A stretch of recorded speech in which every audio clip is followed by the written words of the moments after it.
Hello and welcome to another episode of the Cambridge University Movie Review Show with my regular guest, Niamh Sauter-Cooke.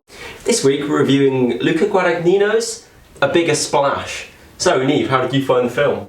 Well, I really liked it until about maybe 3/4 of the way through. I think it lost steam a lot, and we were talking about how we thought it probably should have ended quite a bit earlier. Yeah. But I thought it was very sensual almost. I mean, it was very erotic, but it was also very sensual in many ways. I think maybe for context we should maybe talk about, the plot of the film. Tilda Swinton plays a David Bowie-esque rock star who goes away with her filmmaking alcoholic husband to a Greek island, but she's unexpectedly joined by Ralph Fiennes and Dakota Fanning, who is Ralph Fiennes' daughter.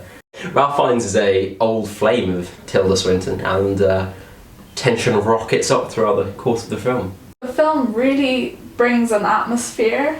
It's very hot, very there's a lot of food, and there's a lot of scenes of food being prepared, and a lot of water. There's a swimming pool, and the film's based off a book called La Piscine. It's very much focused around this swimming pool and the splashes that are made by the various people who are swimming in it. When the film's at its best, it's when it really is working within its kind of erotic ambiguity. Well, I think once the film has to suddenly deal with plot, and it spends a lot of the last 20 minutes or half an hour of the film sort of tying up all these ends and trying to do all sorts of plot-related things to sort of make things happen to the characters, have revelations about them, see where they're going, and I think that's where it really loses force, because what it was doing was very much atmospheric, and the atmosphere was building along the plot, but once the plot started to take over the film, it was almost like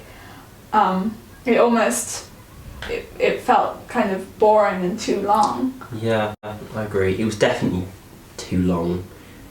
I mean, I was speaking to someone else about this film, and what they felt was that the last 20-25 minutes not only doesn't add anything to the film, it actively detracts from what's gone before. It takes away a lot of the mystery and the awe, and the atmosphere just completely dissipates. Or I mean, one character in particular, this character, the policeman, just completely feels at odds with everything else that's going on in the film. I mean, and the fact, this is a problem throughout much of the last part of the film, in that there are so many moments that detract away. I mean,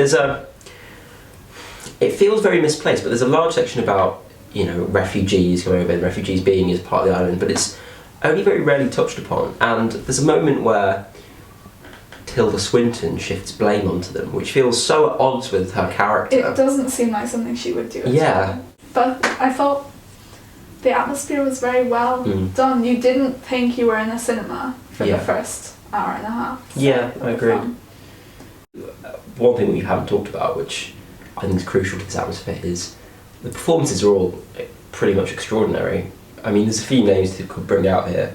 I mean, Tilda Swinton hardly has any dialogue throughout the whole film. She is able to convey so much. There's a really great moment where she's mouthing along to an old story, and it just creates such a feeling of warmth, and you can feel there's a relationship between the characters because of the way she does that, and I think it was very impressive for her to be able to carry that out. Very interesting, because the character that Tilda Swinton plays has had a throat operation, so she can't speak, and it's almost like other films like The Piano, say, where you've got this character who doesn't speak and who carries much of the action just by emoting and by being this silent other in the room.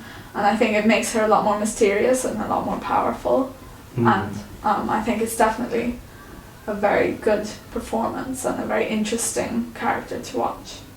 I also think that Ralph Fiennes was excellent. He was not playing Ralph Fiennes, which he otherwise can or tends to, but this very sort of charismatic, sexually charged, smooth talker, almost. Often naked character. Very comfortable with nudity, and drinks quite a lot, likes to have fun, and likes sort of all the Italian food, and he's very Yeah, he's very believable, but also kind of fun to watch. Like, there's this scene where he puts on a Rolling Stones album that he's helped to produce because he's supposedly a music producer. Yeah. And he dances around. Yeah. The apartment to it, and he's quite magnetic. They're all quite magnetic. Definitely. I think Dakota Fanning was also really, really good.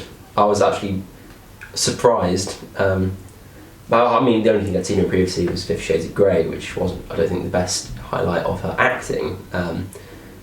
But she actually conveyed quite a lot of different emotions. And actually what really did it for me was her very final scene, which made you reconsider, well, certainly made me reconsider her whole motivations, the whole of her actions throughout the film. And it made it, for me, just that little bit more powerful. And that actually is the only scene in the last 20 minutes that I think they should have kept. Yes. Yes. Which was fantastically good.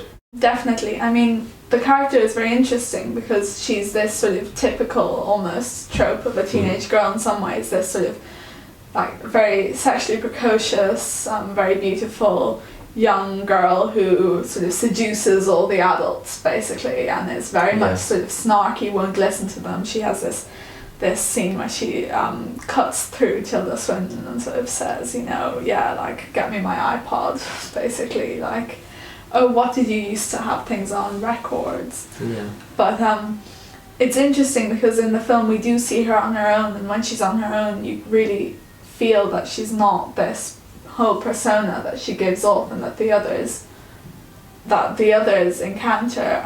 She has this a lot more uncertainty, a lot more sort of wonder at what's happening to her, and a lot of kind of fear of the others, and she is kind of dependent on what they think of her. She exudes this not caring attitude, and I think you really do see in the film that she's very three-dimensional, and she definitely does care. And it's a very interesting portrayal of that sort of trope. Yeah. It was good. It was a good film. It was very immersive, and it makes you want to be on holiday somewhere warm, definitely. But it does lose steam a bit at the end. Yeah.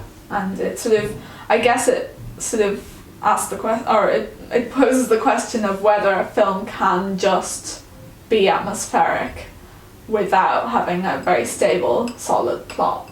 Yeah.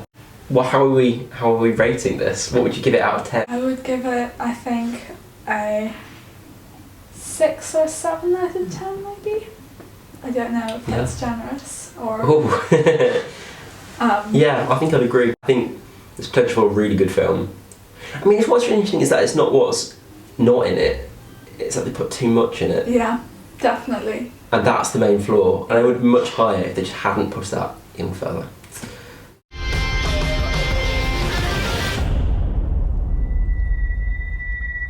I hope you enjoyed our show. Join us next week when we'll be reviewing Bone Tomahawk. We'll see you then. Bye.